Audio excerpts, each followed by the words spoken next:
Oi, gente! Bem-vindos mais uma vez ao canal Costura e Bordado Terapia. Hoje eu fiz, para mostrar para vocês, um jogo americano. Existem vários modelos de jogo americano. Esse daqui é dos mais fáceis que existe. Tem apenas um detalhe central, mas é bem fácil de fazer. Você que é iniciante com certeza vai conseguir fazer. Ele é dupla face. Você pode usar duas estampas se quiser, eu preferi um lado liso e um lado estampado. Ele é bem prático, bem fácil, você vai adorar fazer. Ele é versátil, você pode vender avulso, você pode fazer jogo completo, inclusive com outras peças como porta-guardanapo, cestinha de pães, suplá. Então espero que você goste. Comente e compartilhe nosso vídeo. Vamos ver como foi que eu fiz? A gente vai usar dois tecidos.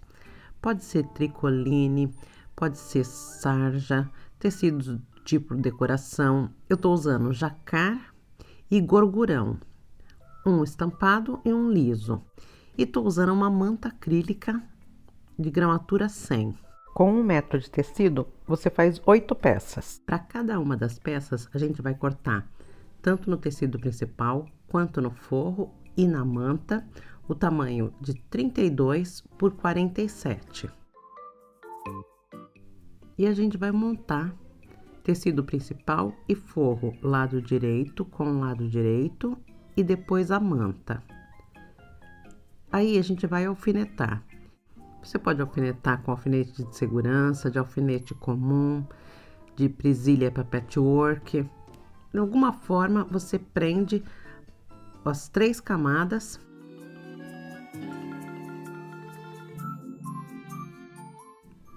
Como eu disse na introdução do vídeo, existem várias formas de fazer jogo americano. Uma das formas seria também colocar viés, ao invés de fazer da forma que eu tô fazendo, lado direito com lado direito, aí a gente passa uma costura e desvira. Você também tem a opção de já colocar avesso com avesso, a manta no meio, e aí você colocar viés em volta. Para depois você ir para a máquina passar uma costura. Agora eu vou para a máquina de costura. Vou costurar toda a lateral, deixando apenas um espaço para desvirar. Eu já começo onde eu imagino que eu vou deixar o espaço para desvirar. Dou um retrocesso e começo a minha costura. Quando chega aqui na pontinha, eu paro com a agulha para baixo, para dentro do tecido. Se a sua máquina também tem essa possibilidade, você já para assim. Se não, você roda o volante para que a agulha fique dentro e aí você vira o seu tecido. A gente vai fazer isso para passar em cada um dos 4 cantos. Para com a agulha para baixo, vira e continua a costura. Até chegar na parte onde a gente vai deixar aberto para desvirar. Quando a gente chegar ali, aí a gente vai dar um retrocesso novamente e parar a costura.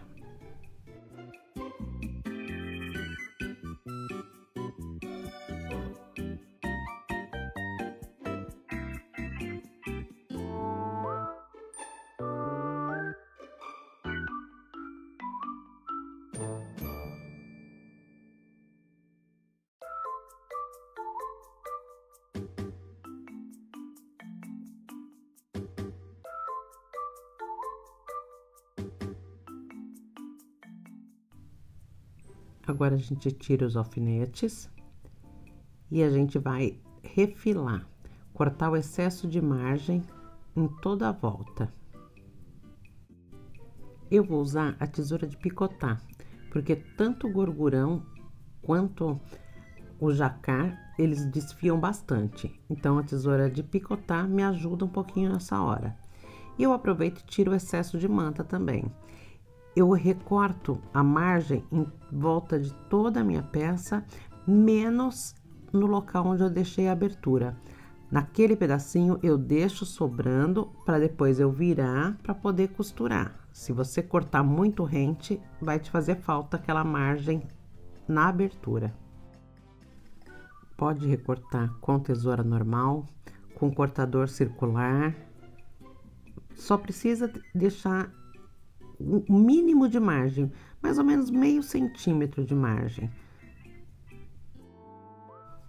Refilar é necessário para que depois de desvirado não fique acúmulo de tecido onde tem as costuras. Então, por isso que a gente tira todo o excesso para que ele fique depois bem assentadinho.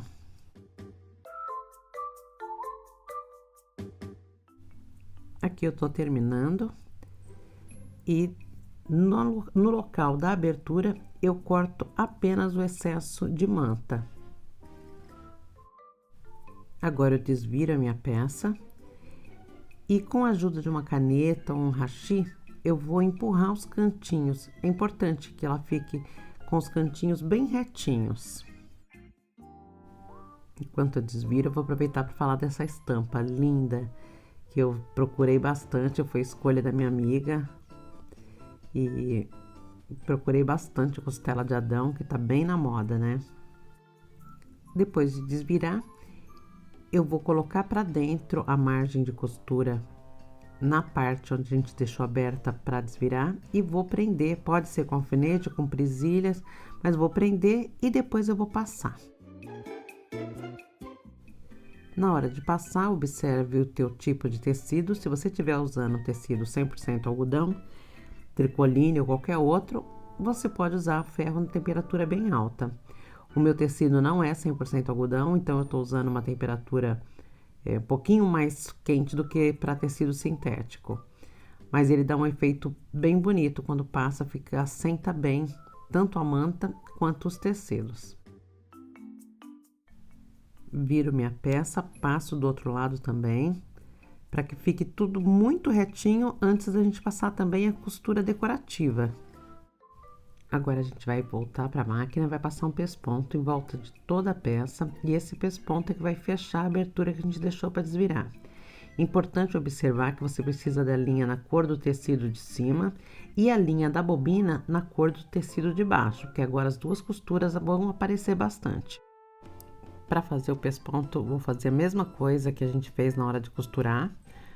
Passo uma costurinha reta, quando chega no cantinho, paro com a agulha abaixada e viro e continuo no restante da peça. Vou fazer isso em volta da minha peça inteira.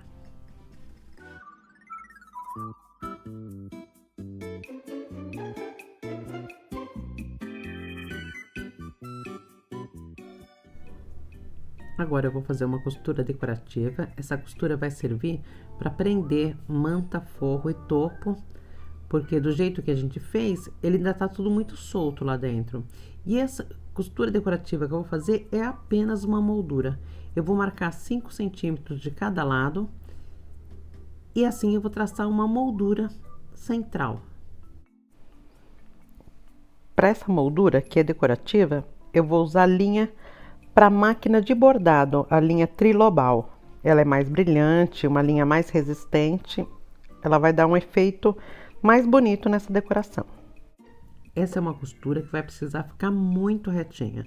Então, você pode usar os artifícios que você tiver.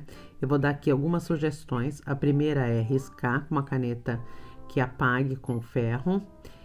Mas às vezes só riscando ainda não fica tão retinho. A segunda, você pode colocar fita crepe do ladinho de onde vai passar a sua agulha, te ajuda também, serve como guia. Você pode usar o guia do pé da sua máquina, ou você pode fazer como eu tô fazendo aqui, eu tô usando uma régua. Essa minha régua aqui, ela é da Márcia Baraldi, da coleção dela para quilt, mas eu nem vou usar o pezinho para quilt.